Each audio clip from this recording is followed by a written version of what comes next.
టైగర్లన్నీ కూడా బుషెస్ మధ్య ఉంటాయి కదా. లేదు అలాగేం లేదు, నేను చెప్తాను మీకు. ఒక దానికి ఆవాసం కావాలి ఫస్ట్. ఆవాసం ఎలా ఉండాలి? అన్డిస్టర్బ్డ్గా ఉండాలి, డిస్టర్బెన్స్ ఉండకూడదు, మనుషుల యొక్క డిస్టర్బెన్స్ ఇలాంటివి ఉండకూడదు. ఒకటి నెంబర్ 1. నెంబర్ 2, తగిన ఆహారం కావాలి.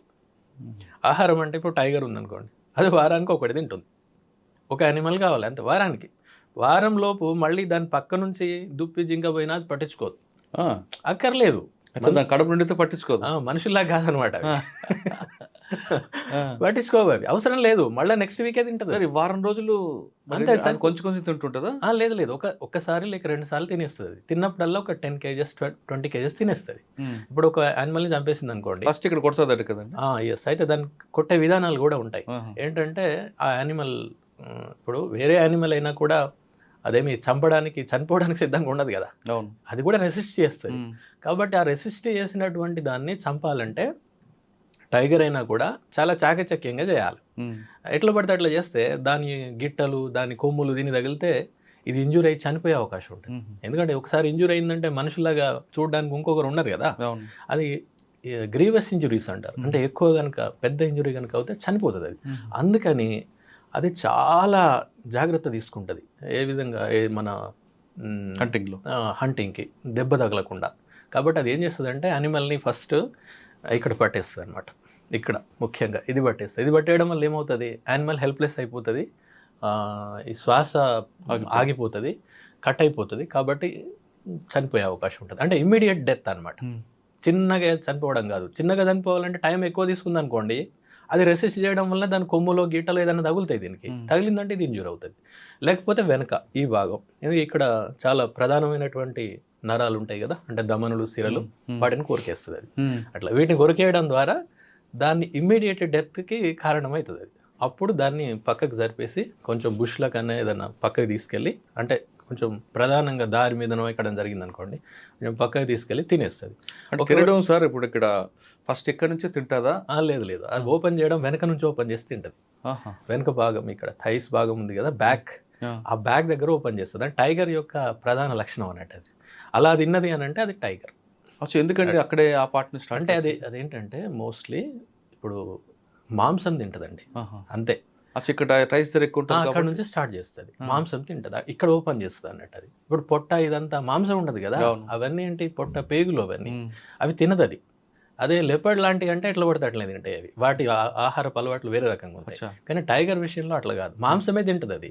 ఈ ఇంటెస్టైన్స్ వీటిని తినదు, వదిలేస్తుంది కూడా, వదిలేస్తుంది, తినదు అవి. ఇది మీరు అన్నారు కదా, నేను కరెక్ట్ చెప్తాను. ఎలా అంటే ఇప్పుడు ఒక టైగర్ దాన్ని తినేసింది అనుకోండి, తినేస్తే ఏం తింటుంది, జస్ట్ మాంసం వరకు తినేస్తుంది, మాంసమే అంతే, మిగిలినవి ఏవి తినదు. తినేస్తుంది, వెళ్ళిపోతుంది. ఒక రోజు ఈ రోజు తిన్నది, ఫర్ ఎగ్జాంపుల్ ఒక క్యాటిల్ను లేకపోతే ఒక పెద్ద నీళ్ళగాయ అనుకోండి, మనుబోతు అంటే దాదాపు అది 100-150 kg దాకా వరకు ఈజీగా ఉంటుంది, చాలా పెద్దగా ఉంటుంది.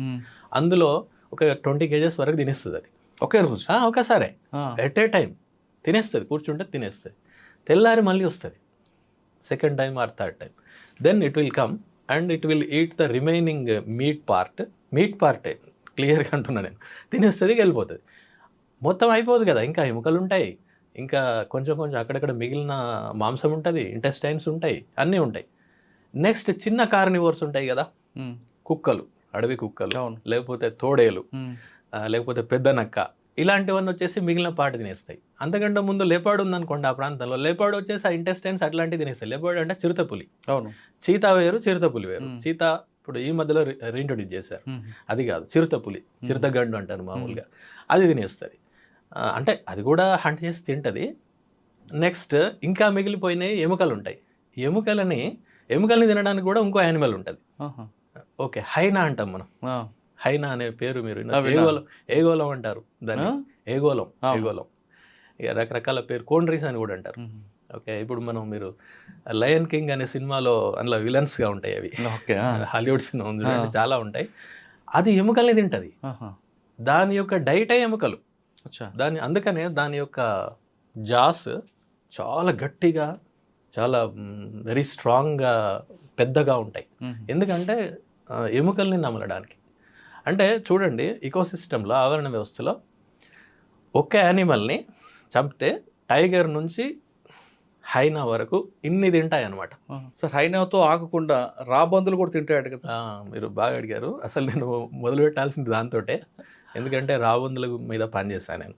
4 నుంచి 5 ఏళ్ల పాటు రాబందుల మీద పనిచేశాను. రాబందుల యొక్క సంరక్షణ చర్యలు అనమాట. అయితే బెజ్జూర్ అనేది ఎందుకు అంత ఇంపార్టెంట్ అంటే అక్కడ రాబందులు కూడా ఉన్నాయి. రాబందులు అనేవి ఆంధ్రప్రదేశ్ అండ్ తెలంగాణ రెండింటిలో కూడా అంతరించిపోయినాయి ఎప్పుడో.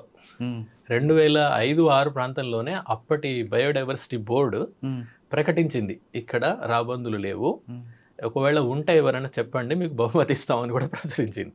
నేను అప్పుడు చదివాను కానీ దాని గురించి నాకు అంత తెలియదు, ఎందుకంటే ముందు ఇది నేను సర్వీస్లో రాకముందు. కానీ తర్వాత వెళ్ళిన తర్వాత బెజ్జూర్ పోయిన తర్వాత ఇట్లా పెద్ద పెద్ద పక్షులు ఉన్నాయి ఇక్కడ అని మాట్లాడుకోవడంగా నేను విన్నాను. మా స్టాఫ్ మాట్లాడుకోవడం, బయట వాళ్ళు మాట్లాడుకోవడం విన్నాం.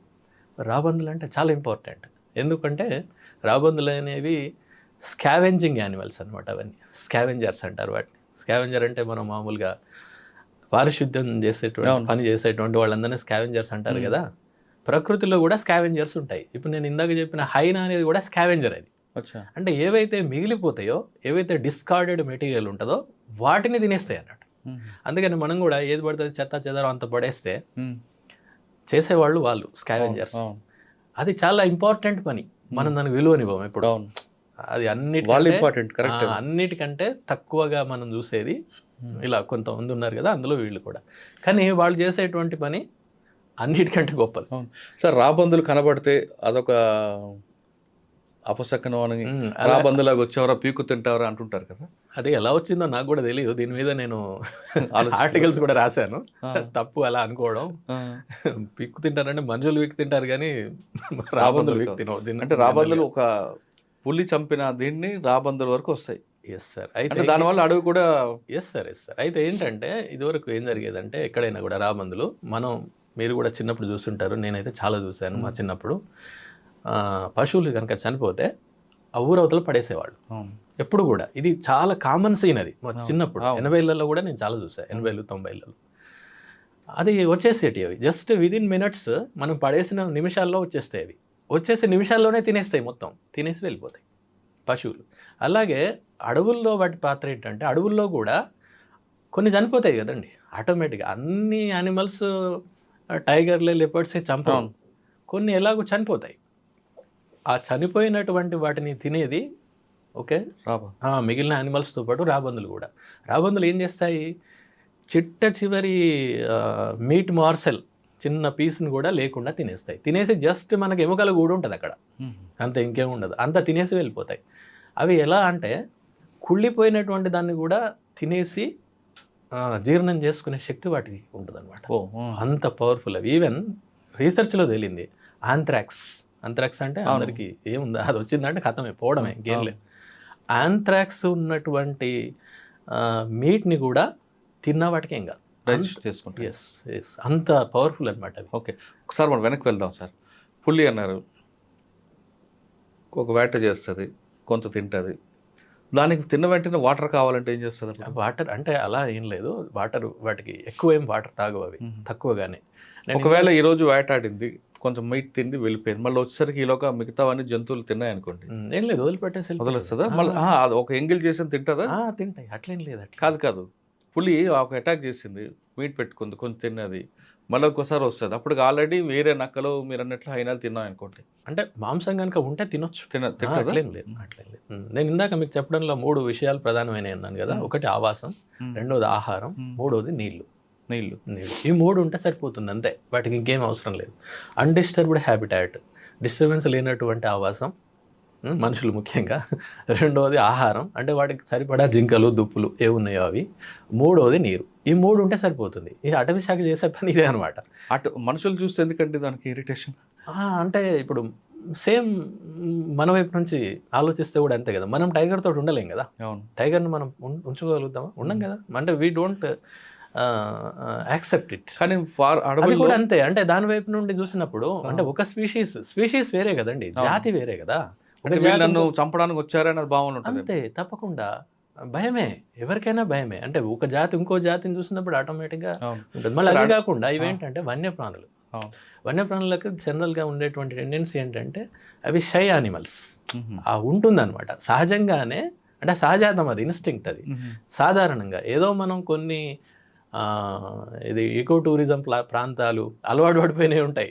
అలవాటు పడిపోయిన వీళ్ళు మొత్తం జనాలు అంతా జిప్సీలలో పోయి ఫోటోలు తీయడం చూస్తుంటే టైగర్ అక్కడే ఉంటుంది, అది పోదు. అది అలవాటు పడిపోయి ఉంటాయి, అంటే దానిపైన హ్యూమన్ ఇంప్రింట్ ఉంటుంది అనమాట. అవి తప్ప సహజంగా అడవిలో ఉండేటువంటివి మాత్రం ఎప్పుడు కూడా మనల్ని చూడడం కాదు, వాటి సెన్సెస్ చాలా స్ట్రాంగ్గా ఉంటాయి. అంటే వినేటువంటిది, చూసేటువంటిది చాలా స్ట్రాంగ్ ఉంటుంది. ఇప్పుడు టైగర్ కూడా మన చూపు కంటే దాని యొక్క చూపు 6 రెట్లు ఎక్కువ ఉంటుంది. 6 రెట్లు. అడవిలోకి వెళ్ళిన తర్వాత ఎక్కడి నుంచో మనం చూస్తుంది కదండి.